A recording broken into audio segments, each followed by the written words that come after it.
প্রথম দুই বল লেগ স্ট্যাম্পে, তৃতীয় বল অফ স্ট্যাম্পে, চতুর্থ বল মিডল স্ট্যাম্পে করে ব্যাটারকে বানালেন বোকা। বিপরীতে তানভীরের পাতা ফাঁদে পা দিয়ে আউট হলেন মাথুম নিশাঙ্কা।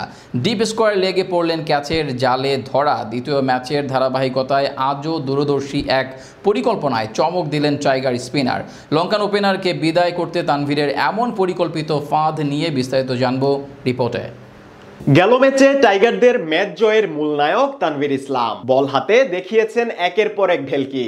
মাত্র ৩৯ রানে শিকার করেছিলেন ৫টি উইকেট, যার সুবাদে লঙ্কানদের বিপক্ষে ওয়ানডেতে টাইগারদের এ যাবৎকালের সেরা বোলিং ফিগারের তকমাতাও নিজের নামে করে নিয়েছেন এই বাহাতি স্পিনার। তানভীরের দূরদর্শী বোলিংয়ে নাস্তানাবুদ হয়ে সেদিন রীতিমতো ধস নামে লঙ্কানদের মিডল অর্ডারে।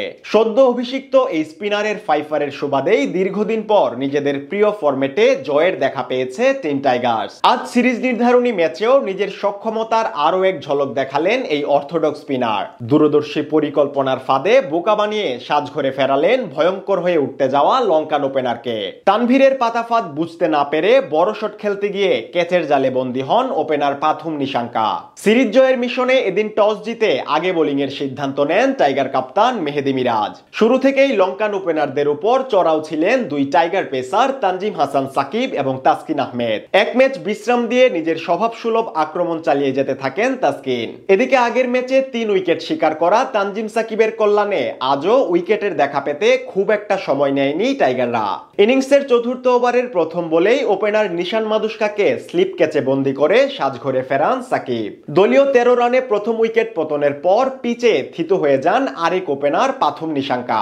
বেশ দেখে শুনেই টাইগার বোলারদের খেলতে থাকেন তিনি। ধীরে ধীরে রানের গতি বাড়িয়ে নিয়ে ভয়ঙ্কর হয়ে উঠছিলেন এই ওপেনার। ঠিক সেই মুহূর্তে আবারও বাংলাদেশকে দারুণভাবে ম্যাচে কামব্যাক করান তানভীর ইসলাম। তানভীরের বুদ্ধিদীপ্ত পরিকল্পনায় সাজঘরে ফিরতে বাধ্য হন লঙ্কান ওপেনার। ঘটনাটি ঘটে ইনিংসের ১৫তম ওভারে, যেখানে প্রথম দুইটি বল ফুল লেন্থে করে লেগ স্টাম্পে পিচ করান তানভীর। তবে বল দুটি লেগ স্টাম্প থেকে অফ স্টাম্পের দিকে কিছুটা টার্ন করিয়ে দেন এই বাহাতি, যাতে ব্যাটসম্যান ডিপ স্কোয়ার লেগ অঞ্চল দিয়ে সুইপ শট খেলে।